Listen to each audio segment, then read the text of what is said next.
უკრაინის კონფლიქტით და ახლა უკვე ახლო აღმოსავლეთში მიმდინარე კონფლიქტით პირველი რაც შეიძლება თავში მოგივიდეს ადამიანს, ვინც ყველაზე მეტად ზარალდება, არის ევროპის კონტინენტი. ევროპა არის ახლო აღმოსავლეთის რეგიონის მიმართ წარმოებულ პოლიტიკაში ამერიკის ტყვეობაში. ანუ რასაც შეერთებული შტატები აკეთებს, იგივე უნდა გაიმეოროს ევროპამ. ის რომ ევროპელები არ ჩაერთნენ ამერიკელებთან ერთად ამ სამხედრო კამპანიაში და მეტიც, ანუ ესე ვთქვათ, გაუჯავრდა კიდეც ტრამპი, რომ ჩვენი პარტნიორები არ გვეხმარებიან, ნატოში პარტნიორები არ გვეხმარებიანო, მათ შორის ორმოზის სრუტის გახსნაშიო.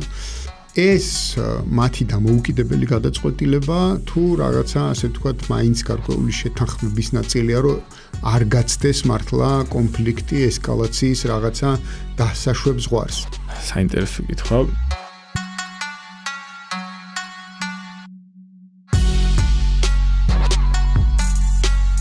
მოგესალმებით, ლაპარაკობს და უჩვენებს 42 პარალელი საქართველოს რადიოს ეთერში 102-სა და 3-ზე, FM 102-სა და 3-ზე და ასევე 42 პარალელის ინტერნეტ პლატფორმებზე, YouTube-ზე, Spotify-ზე, Facebook-სა და TikTok-ზე შეგიძლიათ გამოიწეროთ ჩვენი არხები და ესე მოიწონოთ ჩვენი კონტენტი და ჩართოთ შეტყობინებები იმისთვის, რომ მიიღოთ ხოლმე სიახლეები, რომელსაც შემოგთავაზებთ დრო და დრო. აქვე გეტყვით, რომ დავიწყეთ ერთი პროექტი, რომლის პირველი ღონისძიება გუშინ გაიმართა, დისკუსიები, ესეთი აკადემიური, ესე ვთქვათ, პანელური დისკუსიები, რომლის ჩანაწერსაც ორშაბათს შემოგთავაზებთ ჩვენს YouTube პლატფორმაზე. დაელოდეთ, საინტერესო დისკუსია გამოვიდა ისევ იმ ახლო აღმოსავლეთის კონფლიქტთან დაკავშირებით, მათ შორის შოთა, ჩემი მეგობარი იყო ერთ-ერთი მომხსენებელი ამ დისკუსიის დროს. შეგახსენებთ, რომ დღევანდელ მიმოხილვას, საერთაშორისო მიმოხილვას შემოგთავაზებთ შოთა თხელიძე და მე გიორგი გვიმრაძე. შოთა, გამარჯობა. გამარჯობა.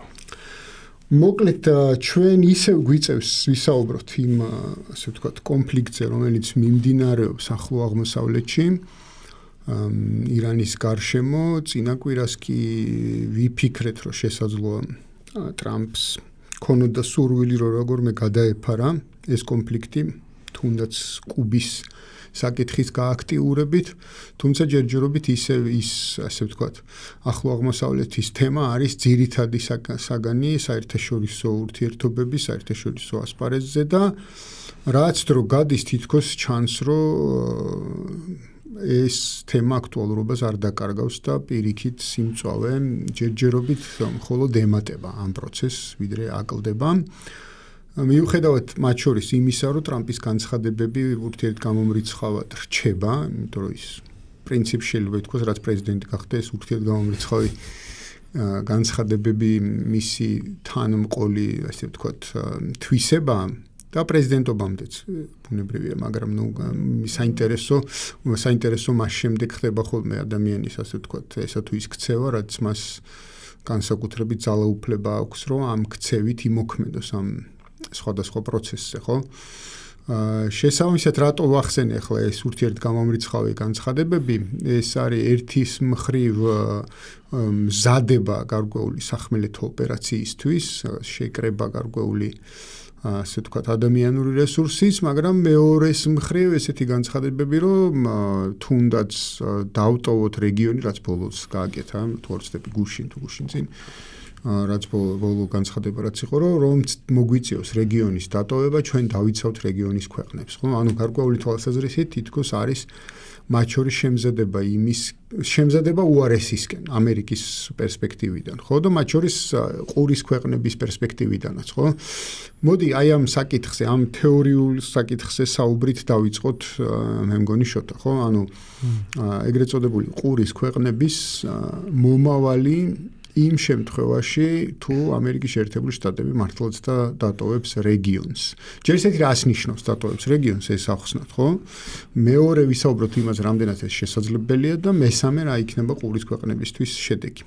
ხო, დავიწყოთ თვითონ ამ სპარსეთის ყურის მონარქიების რაობიდან მაინც მაყურებლისთვის რო ცხადი იყოს, რასთან გვაქვს საუბარი, ხო? ეს ქვეყნები არის საკმაოდ ახალი წარმოქმნილი სახელმწიფოები, მათი უმეტესობა გაჩნდა 1971 წელს, ანუ რაღაც 55 წლის ქვეყნებია. მათი უმეტესობა მე და შეძლებები მაინც არის. ხო საუდის არაბეთს თუ არ ჩავთვლით, ყველა იყო ბრიტანეთის პროტექტორატი ტერიტორია და როდესაც ბრიტანული იმპერია თან ასე ვთქვათ გადიოდა სოფლიოს სხვადასხვა წერტილიდან, მათაც მოუწიათ დატოვება სპარსეთის ყურის და მისი როლი ჩაანაცვლა შეერთებულმა შტატებმა. სიმართლე რომ გითხრათ, ბევრ აი ამ შემდგომ უკვე მონარქია საიმიროს დიდად არ ცურდა ბრიტანეთის იქიდან გასვლა, მაგრამ ბრიტანეთმა ესე გადაწყვიტა და ასე თუ წარმოიქმნა ასეთ სახელმწიფოები, როგორიც არის გაერთიანებული საემიროები, როგორიც არის ყატარი, როგორიც არის კუვეიტი 1960-იანი წლების მოვლენა, ანუ ერთი გამონაკლისი არის მათში. ბაჰრეინი და ასე შემდეგ. თუმცა ესეთი ურთიერთმიმართება დამოკიდებულების სქემა არ შეცვლილა, ხო? რა იგულისხმება, რომ უსაფრთხოების სივრცე დარჩა მაინც ისევ, ბრიტანეთის ეს ფარი გადაიბარა შეერთებულმა შტატებმა და პოლიტიკური ესტაბლიშმენტი შეიძლება ვთქვათ, ეს მონარქიები აი ამ ქვეყნის სახელმწიფოსთვის ყველაზე მნიშვნელოვან სფეროს გადაბარებული ქონდათ, ასე ვთქვათ, სხვა ქვეყანაზე. ეს ამერიკული ქოლგა იცავდა აი 50 წლის განმავლობაში და იყო რაღაცა ერთ-ერთი ყველაზე დიდი ბაზები ამერიკული მსოფლიო მასშტაბით და ერთ-ერთი ყველაზე გამორჩეული იყო ეს ყატარის ალუდეიდის ბაზა, რომელიც ახლო აღმოსავლეთში ყველაზე დიდი ამერიკული ბაზა იყო. თავარი ესეთი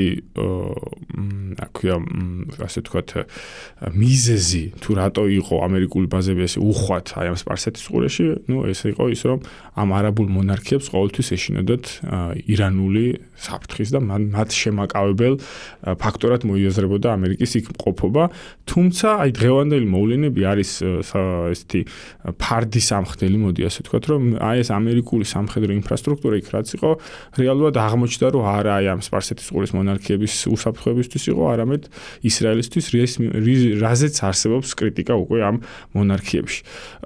ჩვენ ვნახეთ ახლა ეს ბოლო ერთი თვე გავიდა პრაქტიკულად 27-ია ხო დღეს, რომ უმეტეს ბაჰრეინში არსებული მეხუთე ფლოტის ბაზა პრაქტიკულად სრულად არის განადგურებული, ალუდეიდის ბაზა არის უფუნქციო, ასევე საემიროებში არსებული ამერიკული სარადარო სისტემა მთლიანად განადგურებულია, დარჩენილია მარტო აი კუვეიტში არსებული რაღაც ამერიკული შენაერთების ბაზების რაღაცა ინფრასტრუქტურა და საუდის არაბეთში არსებული ამერიკული ბაზების ინფრასტრუქტურა. ანუ შეიძლება ვთქვათ, რომ დღეს არც ერთი ასეთ ამერიკული სამხედრო შემაკავებელი ფუნქციონირებადი სპარსეთის ყურეში პრაქტიკულად აღარ არის. ეხლა ეს რა მდგომარეობაში ამყოფებს? პრინციპში ბრძოლაში ჩართულია, ესე ვთქვათ, მოსული ინფრასტრუქტურა. ძირითადად ეს შორმანძილებიდან იქნება ეს კვიპროსი, საბერძნეთი, შუა ინდოეთის ოკეანიდან რაღაცა აფრენილი ავიამოიერიშეების დახმარება. ხო, ავიამზიდებიდან, რომელთა ავია ნავთობშევსება ხდება ამ ავიატანკერებით, რომ მათ იფრინონ ამ გრძელ მანძილზე. შეიძლება ერთი მარშრუტი განახორციელოს, მაგრამ უკან დასაბრუნებელი საწვავი ჭირდება ხოლმე ამ ავიამოიერიშეებს ამ მანძილზე. ეს მდგომარეობა ხა სპარსეთის ყურის მონარქიებს ძალიან ესეთი საკმაოდ მსუყე დილემის წინაშე აყენებს, რომ მათ კი რა თქმა უნდა ხა ყველა ადამიანი რაღაც რაციონალურად მსჯელობს, რომ ეს რაღაც ამერიკული უსაფრთხოების ქოლგა რეალურად აღმოჩნდა არა უსაფრთხოებისთვის, არამედ პირიქით საფრთხის წარმომქმნელი, ხო? ეს რა თქმა უნდა იაზრებენ ამ მონარქიებში, თუმცა მათ არ აქვთ რესურსი არანაირი პოლიტიკური წინააღმდეგობისაც შეერთებული შტატების წინააღმდეგ. ეს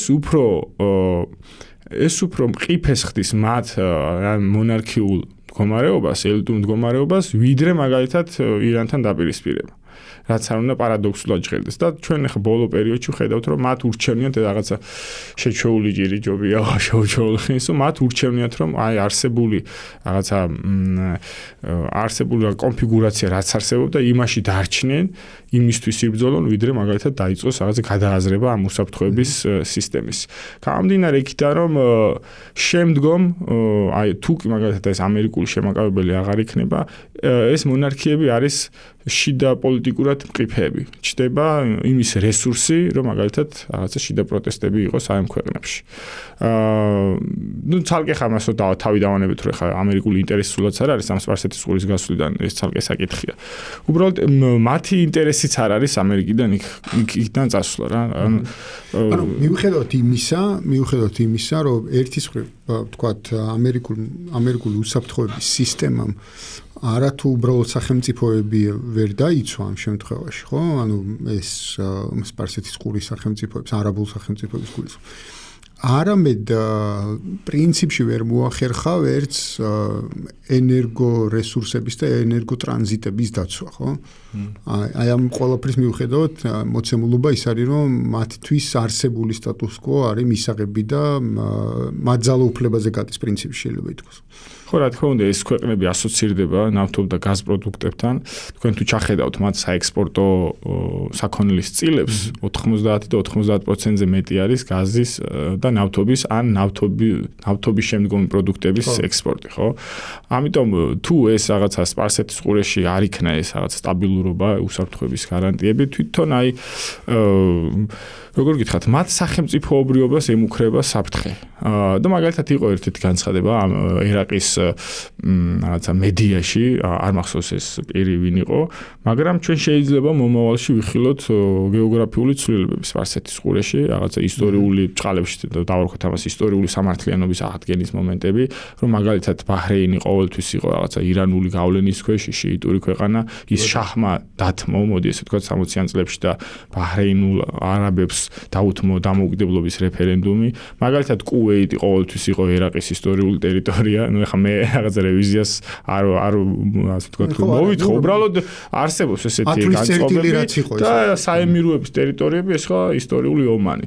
რომ თუ მაგალითად ეხა ეს სახელმწიფოები ჩამოიშალნენ, ну ეს ენერგო რესურსები ვეღარ გაყიდეს, ანუ ის სოციალური კეთილდღეობა რაც არსებობს ამ ქვეყნებში ის ვეღარ უზრუნველყეს, პლუს არ არის ამისთვის უსაფრთხოება, ანუ ეს იმდენად ანუ როგორ გითხრათ სახელმწიფო ინსტიტუციები რეალურად არ არსებობს. არსებობს საემირო და სამონარქიული ოჯახები, რომლებიც განაგებენ რეალურად ყველაფერს. ანუ იქ არც რელიგიური, ну არის ნომინალურად რელიგიური ინსტიტუტები, მაგრამ ისეთი რომ რაღაცა მათ გადაწყვიტონ რაღაც როგორც მაგალითად ირანში ესეთი არ არის. ანუ თუ რაღაც ეს ოჯახები მოირყა, მაშინ ირყება მთლიანად სახელმწიფოები. ну მაგალითად ყველაზე კარგი მაგალითი იგივე ეს ბაჰრეინის მაგალითი, მონარქი გაქცეულია საუდის არაბეთში, იგივე კუვეიტშიც ამბობენ, მაგრამ არ დასტურდება რომ კუვეიტი მეფეც წასულია საუდის არაბეთში, ანუ არ არსებობს რაღაცა პოლიტიკური მართველი ვერტიკალი. ხო. ამიტომ როგორც ვახსენე, მანდედან არის გამომდინარე ალბათ ის, რომ რეალურად ამ სახელმწიფოებს არანაირი პასუხი არ გაუწიათ ირანისთვის, რომელიც აგრძელებს მათ ტერიტორიაზე ინფრასტრუქტურის განადგურებას. კი, ეს არის ძალიან საინტერესო კითხვა, რომ მათ, ანუ როგორც ვახსენე, შეერთებულ შტატებთან არათუ რაღაც სამხედრო ეკონომიკურ, არამედ პოლიტიკურ, დიპლომატიურ დაპირისპირებაში შესვლაც არ შეუძლიათ. გამომდინარე იქიდან, რომ მათი მთლიანად ფულადი რესურსები შენახული ამერიკულ, ასე ვთქვათ, რეზერვებში, საფონდო ბირჟებზე, ანუ ნებისმიერ მომენტში შეერთებულ შტატებს შეუძლია რაღაცა აი ეს ფინანსური ბერკეტი გამოიყენოს მათ წინააღმდეგ.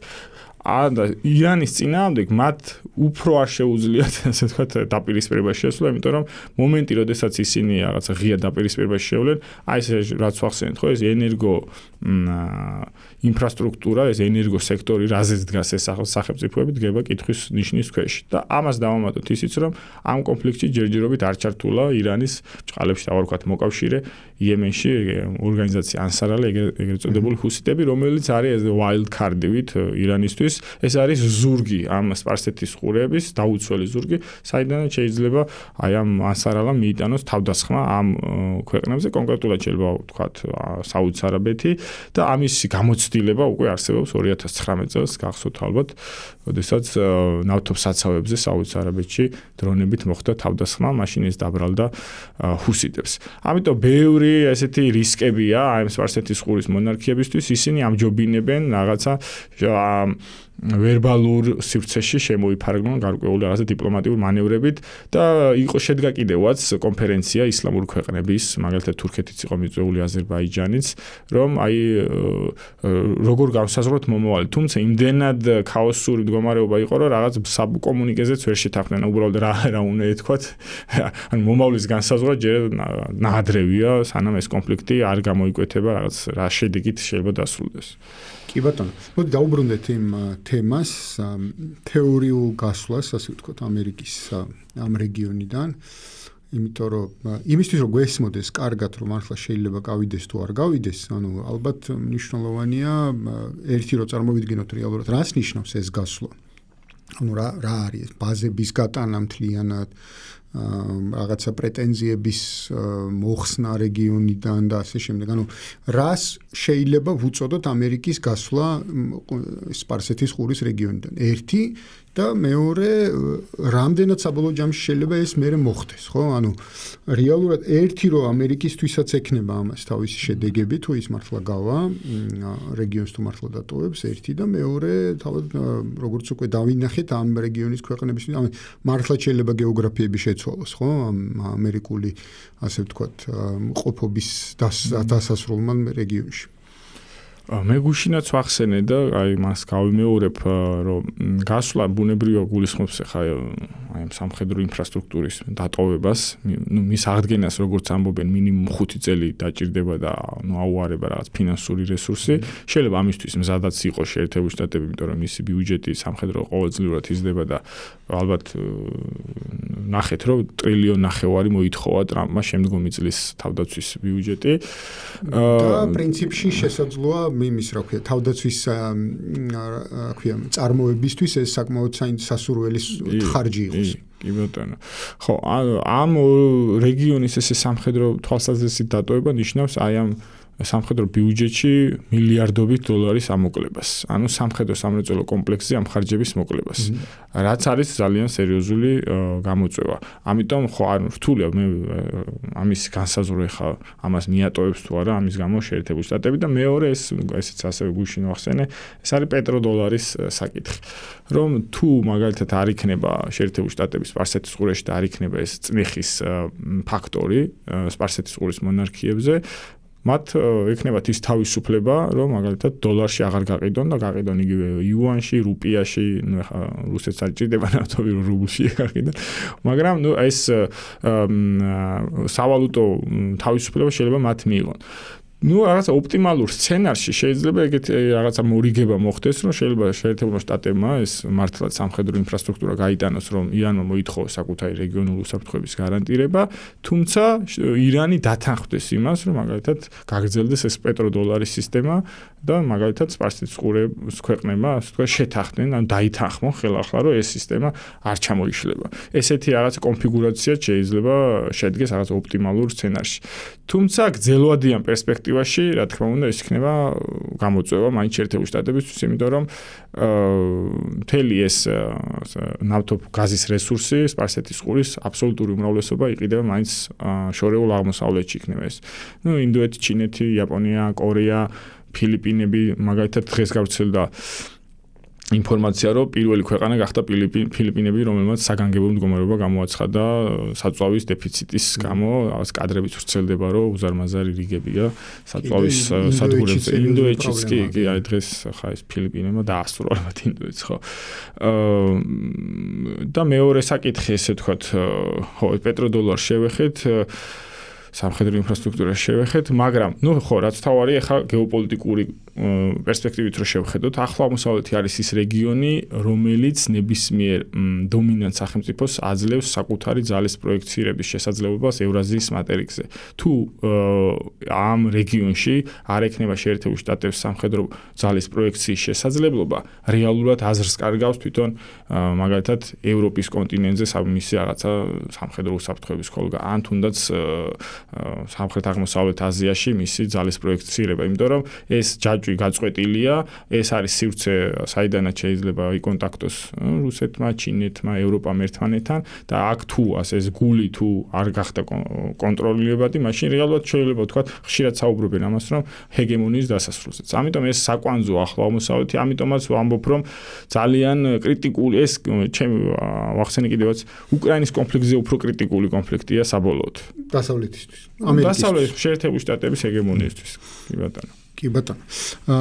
მოდი ესე ვთქვათ, ირანის მეგობარ სახელმწიფოებს შევეხოთ ამ შემთხვევაში.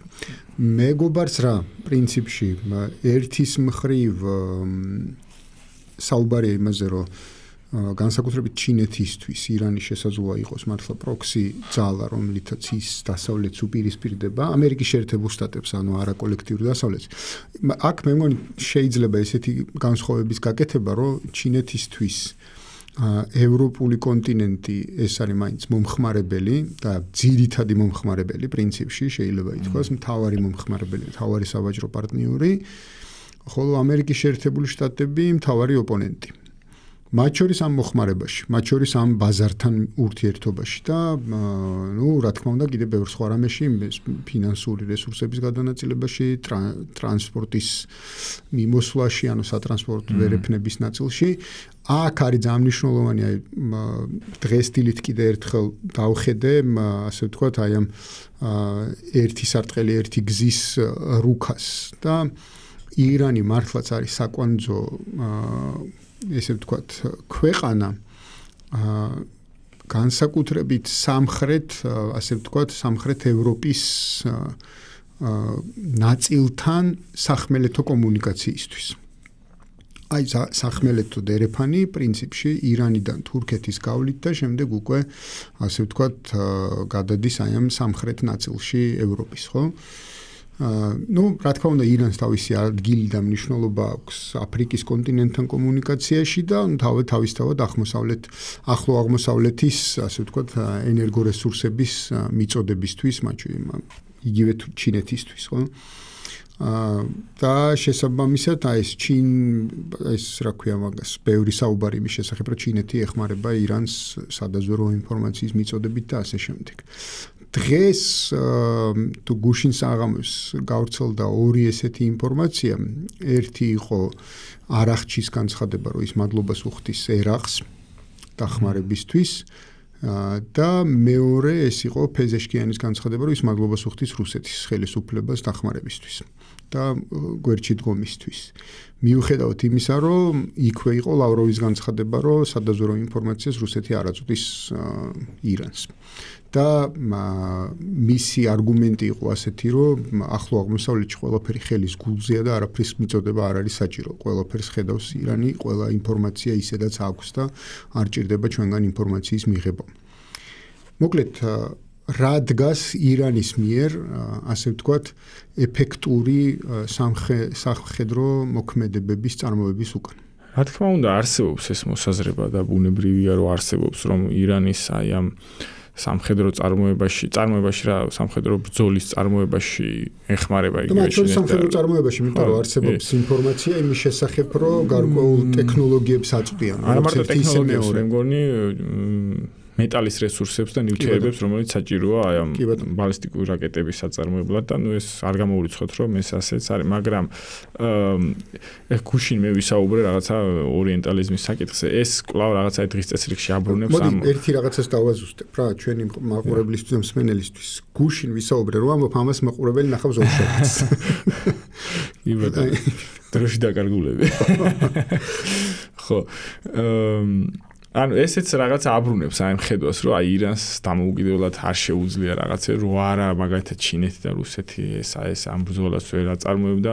ეს არის მცდარი წარმოდგენა, იმიტომ რომ ნუ ეს არგუმენტიც არის, რომ ამ ომისთვის უკვე 40 წელზე მეტია ემზადება ირანი და ბალისტიკური რაკეტების პროგრამა იწყება 80-იანი წლების ბოლოდან 90-იანი წლების დასაწყისიდან და ამიტომ იწყება მერე ეს სანქციების მთელი პაკეტები ბილ კლინტონის პრეზიდენტობიდან. თუმცა უნდა ვთქვათ აქვე ის, რომ ნუ ირანს არ აქვს ის კოსმოსური რესურსი სადაზვერვო თვალსაზრისით და ამასთან ერთად ტექნოლოგიები და მეტალები, რომელიც ამაში საჭიროა, რა თქმა უნდა, მას სჭირდება რომ მიიღოს. ეს ბუნებრივია. ანუ ეს ხაზი რომ ჩაიკეტოს, რა თქმა უნდა, მნიშვნელოვნად გაუჭირდება ამ პროცესის წარმოება. ხო, ამ თვალსაზრისით ხა ავტარკიული არ არის ირანი, რომ ხა ყველა მინერალი და რესურსი მას ჰქონდეს და ნუ ძირითადად მისი უპირატესობა არის. აბსოლუტურად თვითქმარი არ არის. ხო, აბსოლუტურად თვითქმარი, ნუ საწვავი არის მისი ასე თუ უპირატესობა. მე ერთ-ერთ გადაცემაში ვისაუბრე და ამასაც გავიმეორებ, რომ ღიად აი ამ პროცესის ამოტანა საჯარო სივრცეში და დაფიქსირება იმ პოზიციების, რომ მე რაღაც თუნდაც რესურსული თვალსაზრისით ვეხმარები ირანს, თუნდაც ჩინეთის მხრიდან, თუნდაც რუსეთის მხრიდან, არის, ნუ მიუღებელი არა, ნუ სასურველია, რომ არ ჩანდეს ეს ინფორმაცია, იმიტომ რომ დამატებით ეხა რაღაცა იცით რატო ეხა ეს რო იყოს საჯარო ინფორმაცია, ეს გამოიწვევს რას, რომ შეერთებული შტატების ძალისხმევა და ნებელობა ამ კონფლიქტში ჩართვის უფრო მაღალი იქნება, იმიტომ რომ ეს გამოდის, რომ მე ჩინეთმა საკუთარი პროქსით დავამარცხა, ხო? ეს უფრო ესეთი ჩინეთთან მარცხის ხო, იგივე თუნდაც რუსეთი. ნუ ეს მე დამატებით წნეხს გაზრდის ცალკე რუსეთზე, ცალკე ჩინეთზე, თუნდაც ეს იგივე სანქციების თემა, იგივე რაღაცა აი ნავთობის რაღაც გაყიდვის მიმართებით. ამიტომ ორივე ქვეყანა ამჯობინებს, რომ რაღაცა ეს იყოს სამზარეულოს სივრცეში დარჩეს მათი ეს ხარდაჭერა. ნუ დავამატოთ ესეც რუსეთის გადმოსახედი, რომ რუსეთი შიდა საზოგადოებრივად საკმაოდ გაყოფილია. ებრაელებს საკმაოდ დიდი წილი ცხოვრობს რუსეთში, ისრაელის ორმაგი მოქალაქეობა აქვს, საკმაოდ დიდი სენტიმენტებია ისრაელის მიმართ რუსეთში, მაგრამ ასევე ცხოვრობს მუსლიმების საკმაოდ დიდი ნაწილი, რომელსაც პირიქით სენტიმენტები აქვს ირანის მიმართ, პალესტინის მიმართ, კადიროვის განცხადებები ნახეთ კიდევაც, მაგალითად იგივე აი ეს აბტი ალაუდინოვმა სურვილიც კი გამოთქვა, რომ წავალ ირანში ვიბრძოლებ. ხო, ამიტომ საკმაოდ ხო და მარტო ჩრდილოეთ კავკასია არ არის. ხო, არა მარტო, კი, ამიტომ რაღაცა ეს გამოწვევა აქვს რუსეთს, რომ რაღაცა ეს ღიად პოზიციების დაფიქსირება, თუ დააკვირდებით ხა პუტინის განცხადებებს რეალურად საერთაშორისო სამართლის იმაზე თუ ააპელირებს ხოლმე.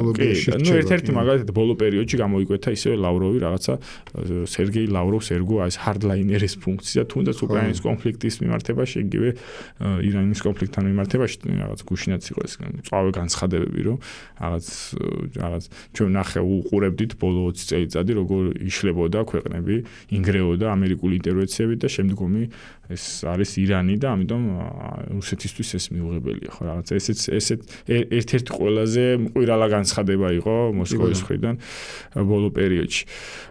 რაც შეეხება ხა ერაყის საკითხი არის საკმაოდ საინტერესო.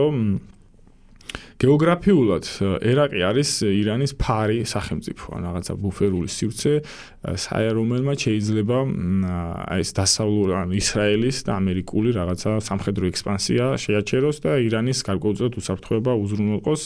აი სტრატეგიული მარცხი იყო თავის დროზე ერაყში ამერიკული ინტერვენცია და იმ ომის ზედამთავრება, როგორც ის დამთავრდა, გამომდინარე იქიდან, რომ ეს სუნიტური ელიტები ჩაანაცვლა შიიტურმა ელიტებმა და გარკვეულწილად ქვეყანა, რომელიც მტრული სახელმწიფო იყო ირანისთვის 80 წლებში თელი 9 წელი ომეს და მილიონზე მეტი ადამიანი დაიღუპა რაღაც რამდენიმე წელიწადში გახდა მისი პრაქტიკულად მოკავშირე სახელმწიფო და იქ რაღაც სამხედრო პოლიტიკურ ელიტებში მოვიდა მისი პარტნიორი პოლიტიკური სამხედრო ჯგუფები და დღეს არსებობს ეს ჰაშთალ-შააბი სახალხო მობილიზაციის ძალები რომლებიც უკვე ერაყის არმიის ორგანული ნაწილია და ნახეთ კიდევაც განცხადება ერაყის მე მგონი ეს ხო პარლამენტის თავმჯდომარე ერთ-ერთი რაღაცა მაღალი თანამდებობის პირი, რომელმაც განაცხადა ასეთი რამ, რომ ნებისმიერი ამერიკული ინფრასტრუქტურა იქნება ლეგიტიმური სამიზნე, თუკი ჰაშთალ-შააბი ეს სამხედრო მობილიზაციის, სახალხო მობილიზაციის ჯგუფები გახდება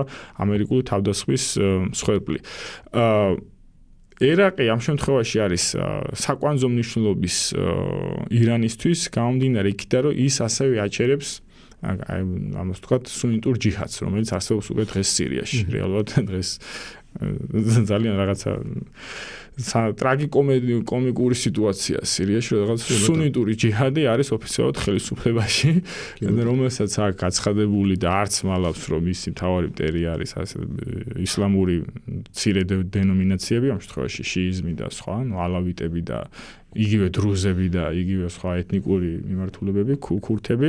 ამიტომ სირიაში. კი, ამიტომ ეს არის ამ შემთხვევაში ამის შემაკავებელი, მაგრამ თუ ახლა პერსპექტივაში ჩვენ თუ ნახეთ რაღაცა ირანის რაღაცა წარმატება ამ კონფლიქტში, ეს გარდაულად გამოიწვევს აი ამ სირიაში ხელისუფლების დასუსტებას, გამომდინარე იქიდან, რომ შეიძლება ვიხილოთ ზეწოლა ერაყიდან, გამომდინარე იქიდან, რომ ირანის ინტერესია, რომ ლიბანში გადარჩეს ჰეზბოლა. ამიტომ რაღაც მომავალში ეს ზეწოლა სირიაზე იქნება. მოდით რა მითხარი მაგნაწილთან დაკავშირებით, ანუ ჩვენ ვიცით, რომ სწორედ აი ამ ალჯულანის ხელისუფლების უკან დგას არა მხოლოდ და არა იმდენად ამერიკის შეერთებული შტატები, რამდენადაც თურქეთი შეიძლება. ანუ მაგ შემთხვევაში თურქეთის როლი რა შეიძლება იყოს? როგორ არის თურქეთი კი შეიძლება აქვს პირველ ხარისხოვანი გავლენა ალჯულანიზე, თუმცა ესე სრულფასოვანი მაკონტროლებელი მოდეს უხეშად რო ვთქვა სირიის მაინც არ არის, იმიტომ რომ მას აი ამ სივრცეზე ეცილება ისრაელი, ხო? რაღაც მომენტში შეიძლება რა გარკვეულწილად გარიგების მაგვარი რაღაცა შედგეს თურქეთსა და ირანს შორის, რომ მაგალითად სირია გახდეს კვლავ ტრანზიტული სივრცე, როგორც აქამდე იყო ჰეზბოლას სამხედრო მომარაგებისთვის ლიბანში.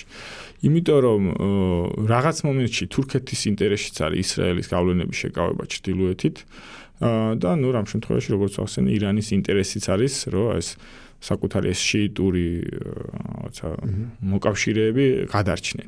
გამომდინარე იქიდან, რომ თუ ის პროექტი რაც სურს ისრაელს რომ განახორციელოს, იგივე ნუ უკვე ღიად საუბრობენ, რომ ნახევარი ლიბანის ანექსია სამხრეთის და სირიის სამხრეთის, ნუ ანექსია არა, მაგრამ რაღაცა პროტო რაღაც სახელმწიფოებრივი წარმონაქმნების შექმნა იგივე დრუზების სახით ან სხვადასხვა ასეთი ტერიტორიული გავრცობა, ეს აპრიორი იწვევს რას, რომ ისრაელის სამხედრო ინფრასტრუქტურა უახლოვდება თურქეთისას.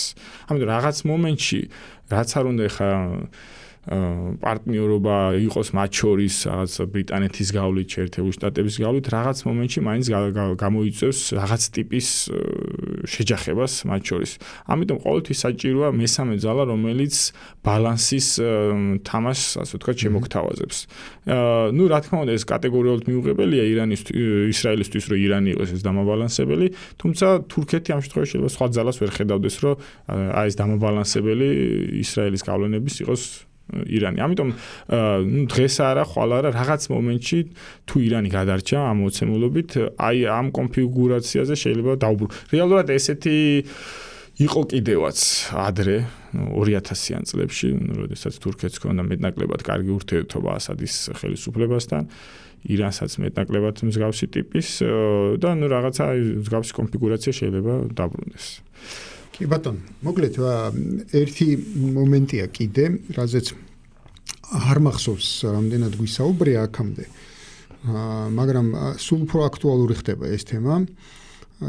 ერთი რომ რატო ხდება უბრალოდ აქტუალური, პირველი რომ კი ტრამპი ხშირად ამბობს, რომ მიმდინარეობს რაღაც გარკვეული მოლაპარაკებები, ესეთი ზოგჯერ შუამავლის საშუალებით, ზოგჯერ შუამავლის გარეშე ასე შემდეგ ირანი უარყოფს ამას ყველაფერს, რომ არანაირი მოლაპარაკებები არ მიმდინარეობს, მაგრამ დღეს გამოჩნდა ესეთი განცხადება გერმანიის თავდაცვის მინისტრის, რომელმაც თქვა, რომ მართლაც და რაღაც კომუნიკაცია არსებობს. შუამავლის საშუალებით, მაგრამ არსებობს. რატო ვახსენე ხა ეს ყველაფერი? იმიტომ რომ აქ საინტერესოა თავად აი ამ ევროპის პერსპექტივა. რომელიც ჩვენ ნახეთ რომ ბოლო პერიოდის განმავლობაში მთელი აი ამ ეპოპეაში გამოყოლებული 2022 წლიდან ესე იგი უკრაინაში კონფლიქტის დაწყებიდან გვაქვს ესეთი სურათი, რომ ევროპა ერთის მხრივ ჯერ კიდევ მანამდე 90-იანი წლებიდან მოყოლებული ეკონომიკური პროცესებიდან გამომდინარე სულ უფრო მეტად ყალიბდება სამომხმარებლო ბაზრად და წარმოებაზე პრინციპში შეიძლება ითქვას, რომ წარმოება სულ უფრო მეტად ცირდება, ხო, რაღაცა რჩება, რაღაცა ნაწილი იქ, მაგრამ ყოველ შემთხვევაში მნიშვნელოვნად ცირდება. 2022 წლიდან მისთვის საკმაოდ ესე ვთქვათ გაძვირდა ენერგორესურსები, რაც მისთვის ასეოდენ მნიშვნელოვანი იყო საწარმოო პროცესების შესანარჩუნებლად. და ირანში კონფლიქტის დაწყებიდან მას კიდე შეეზღუდა, ესე ვთქვათ, სპარსეთის ყურის ენერგორესურსებზე წვდომა. რაც ასევე სერიოზულ პრობლემას წარმოადგენს, ხო? დაიწყეს საუბარი იმაზე, რომ ვთქვათ, რუსეთთან შეიძლება რაღაც გარკვეული ურთიერთობები აღდგეს ენერგორესურსების მიწოდებაზე, თუმცა ჯერჯერობით ყოველ შემთხვევაში უკან დახევა იმ განცხადებიდან, რომელიც აქამდე იყო, რომ ესე ვთქვათ 2027 წლიდან შეწყვეტენ საერთოდ რუსული გაზის მიღებას და ასე შემდეგ, ჯერ არ ყოფილა, ხო? ანუ ეს განცხადება ცოცხალია, ასე ვთქვათ, და ძალაშია. ამას ზედ დაერთო რუსეთის განცხადება, რომ ის შეიძლება არ დაელოდოს უпростоრად 2027 წლის დადგომას და შეიძლება ახლავე შეწყვიტოს გაზის მიწოდება ევროპისთვის. მოკლედ რო ვთქვათ, უკრაინის კონფლიქტით და ახლა უკვე ახლო აღმოსავლეთში მიმდინარე კონფლიქტით, პირველი რაც შეიძლება თავში მოგივიდეს ადამიანს, ვინც ყველაზე მეტად ზარალდება, არის ევროპის კონტინენტი. რამდენად ეს ასეა, ცხადია ახლა გასაგებია, რომ უშუალო მონაწილეები ამ კონფლიქტის არიან ირანი, ისრაელი, მათი ინფრასტრუქტურა იბომბება და პრობლემებს მათ აქვთ და იქიდან საბოლოო ჯამში დღესვე რომ დასრულდეს ეს კონფლიქტი, მაგალითად თეორიულად გასაგებია, რომ ამ ქვეყნებს საკმაოდ სერიოზული სარეაბილიტაციო ხარჯების გაღება მოუწევთ და ასე შემდეგ, მაგრამ აი ესე გარდა უშუალოდ მონაწილე მხარეებისა პირველი სადაც შეიძლება პირველი დარტყმა სადაც მიდის არის ევროპის კონტინენტი, ხო? კი, ესეც რომ ზოგადად ვთქვათ, ზოგადად ევროპა არის ახლო აღმოსავლეთის რეგიონის მიმართ წარმოებულ პოლიტიკაში ამერიკის ტყვეობაში. ანუ რასაც შეერთებული შტატები აკეთებს, იგივე უნდა გაიმეოროს ევროპამ. ანუ მას ამ შემთხვევაში რაღაცა დამოუკიდებელი პოლიტიკის წარმოების ფუფუნება ნაკლებად შეუძლია, იმიტომ რომ მას არ აქვს იგივე რაღაც ეკონომიკური, პოლიტიკური სამხედრო. ნახე, რადგან მაგას დაიწყეს საუბარი ეს დამოუკიდებლობის საკითხი. ის რომ ევროპელები არ ჩაერთნენ ამერიკელებთან ერთად ამ სამხედრო კამპანიაში და მეტიც, ანუ ესე ვთქვათ, გაუჯავრდა კიდეც ტრამპი, რომ ჩვენი პარტნიორები არ გვეხმარებიან, ნატოში პარტნიორები არ გვეხმარებიანო, მათ შორის ორმოზის სრუტის გახსნაშიო. ეს მათი დამოუკიდებელი გადაწყვეტილება თუ რაღაცა ასე ვთქვათ მაინც გარკვეული შეთანხმების ნაწილია, რომ არ გაცდეს მართლა კონფლიქტი ესკალაციის რაღაცა დასაშვებ ზღვარს. საინტერესო კითხვა. მაინც დავიწყებ რატო თქვი ეს, რომ დამოუკიდებელი პოლიტიკის წარმოების შესაძლებლობა ევროპას არ გააჩნია ამ რეგიონის მიმართ. გახსოვთ ალბათ ბირთვული შეთანხმების მონაწილე ქვეყნები იყო გერმანია, საფრანგეთი და მესამე თუ სწორად მოგონ ბრიტანეთი, ხო? იმ ხუთში შედიოდა. და მე მგონი ევროკავშირიც ის სამი ერქვა, ანუ ევროპული სამი ქვეყანა, წამყვანი სამი ქვეყანა. როდესაც შეერთებულმა შტატებმა დატოვა ეს შეთანხმება, ევროპის სურვილი იყო, რომ დარჩენილიყო და გახსოვთ კიდევაც რაღაცა მექანიზმი შეიქმნა, ინსტექსი თუ რაღაცა ეს ერქვა, რაღაც საერთაშორისო ფულად გადარიცხვის სისტემა შექმნეს, ის მეშვეობითაც ირანთან უნდა ევაჭრათ, თუმცა ამ ფორმატმა, ამ მექანიზმმა არ იმუშავა რამდენიმე თვეც კი და საბოლოოდ ევროპამაც დააბრუნა ის სანქციები, რაც შეერთებულმა შტატებმა აღადგინა ამ ბირთვული შეთანხმების დატოვების შემდგომ. ამიტომ მაშინ ევროპის სურვილი იყო ირანთან ვაჭრობა, იგივე ენერგორესურსების მიღება და ასევე ევროპული საქონლის გაყიდვა ირანში, თუმცა წინააღმდეგობაში ვერ შევიდა შეერთებულ შტატებთან და ასე ვთქვათ დაყაბულდა იმასაც მას მოსთხოვეს. დღევანდელი სიტუაცია ამ თვალსაზრისით მეტნაკლებად საინტერესოა. ერთი შეხედვით შეიძლება ჩვენ ასე ზედაპირული ანალიზით ვთქვათ, რომ ევროპული ლიდერები ასე ვთქვათ, პროტესტის რეჟიმში არიან ტრამპის მიმართ, ხო? ნუ აი შენ თუ რაღაცა მაგალითად ნატოს უსაფრთხოების ხოლმე აღარ გაინტერესებს და აღარ გინდა რაღაც ევროპის დაცვაზე კონდეს ორიენტირი რაღაც პრეტენზია გაქვს ევროპული ტერიტორიის, აი გრენლანდიას გულისხმობ მის ანექსიაზე, მაშინ ჩვენ არ გვაქვს სურვილი რაღაც იმ ომში, რომლის დაწყების შესახებ ჩვენ არც გვაგვაფრთხილეს და არც გვითხრეს და არც საქმის კურსში ვიყავით, ის ომი ვაწარმოოთ. თუმცა ეს არის როგორც ვახსენე ზედაპირზე ევროპული სამხედრო ინფრასტრუქტურა რეალურად უკვე არის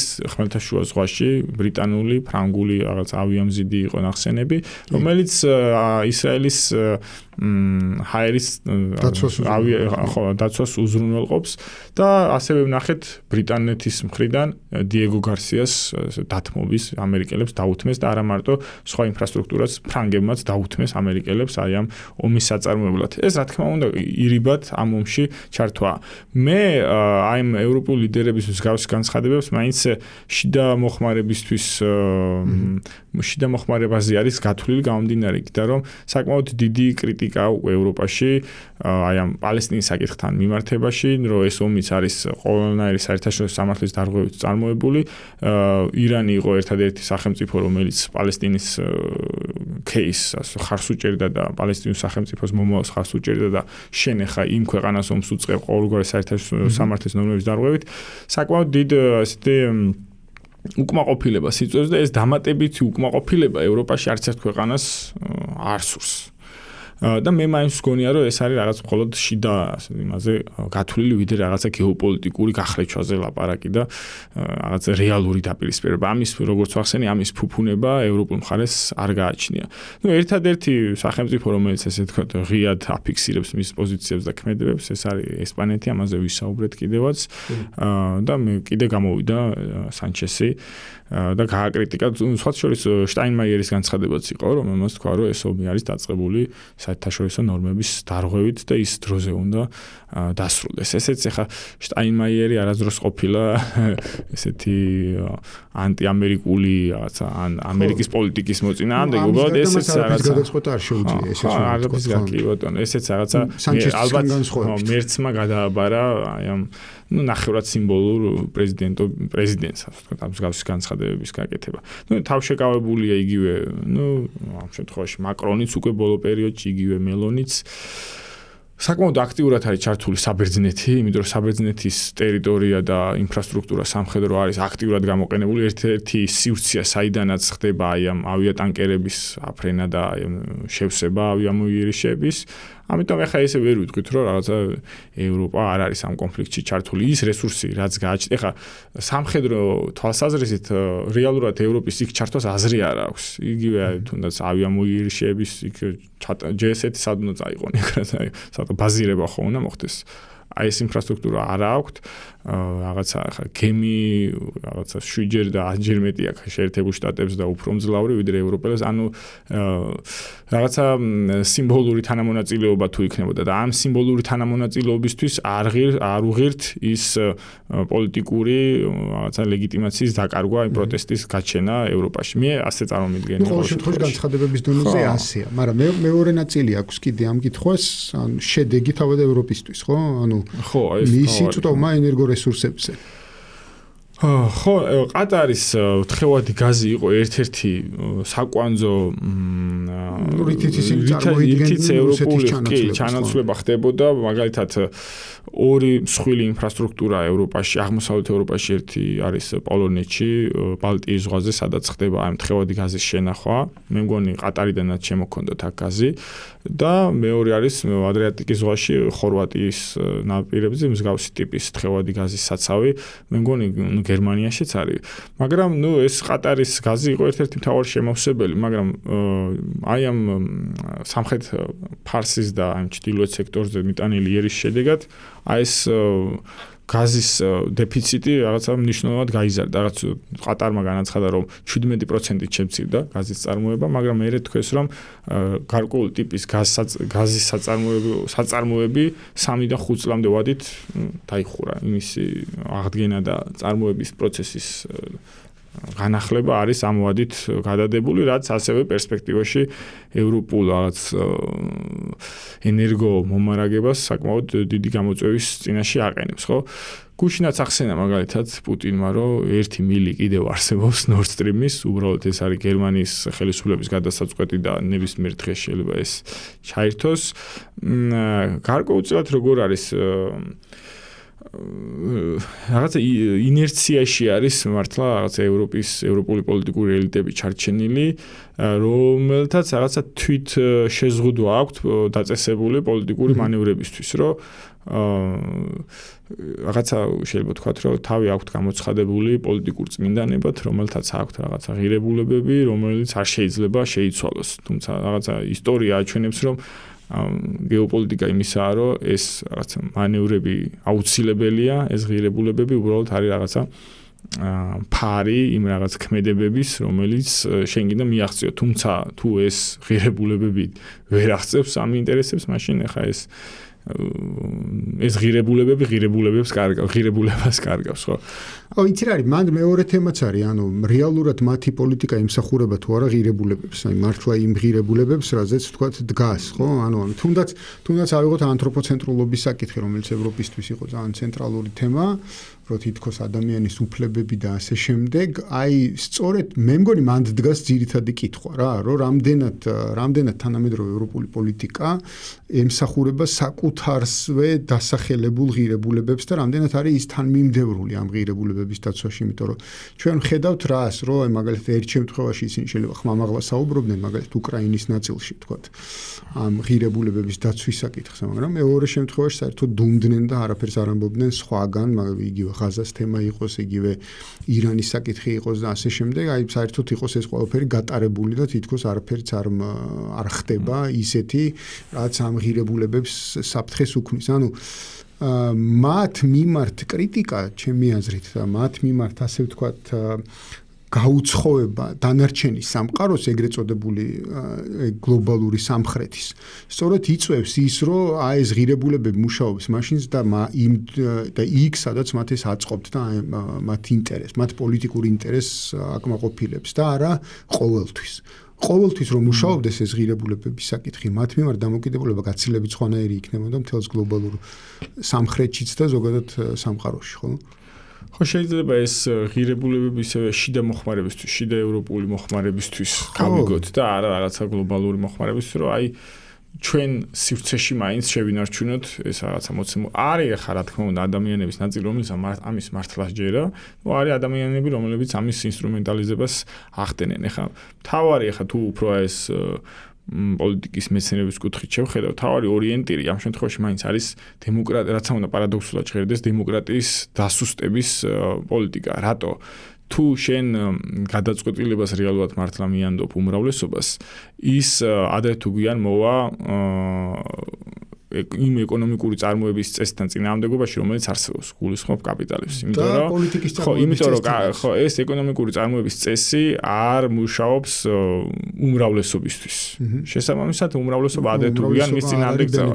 ამიტომ არის დღეს ანუ ევროპის მთელი მისია არის, რომ დემოკრატია გადააქციოს ლიბერალურ დემოკრატიად, სადაც უმცირესობებს აქვთ გადაწყვეტილებაზე კონტროლი, პრეროგატივა, ასე ვთქვათ და შეიძლება ამიტომაც არის ეს ღირებულებები უმეტესწილად რომ მიემართება აი უმცირესობებს, ესეც აი იგივე აი შიდა სივრცეში. კი, ახლა ეს ღაზის თემაც იგივე, სხვა ომები, სადაც რაც არ აქვთ, ასე ვთქვათ, კომენტარი ევროპელებს ეს გასაგებია, თუმცა ესეც რაღაც აი შიდა სივრცის შენარჩუნებაზეა ჩემი აზრით ორიენტირებული.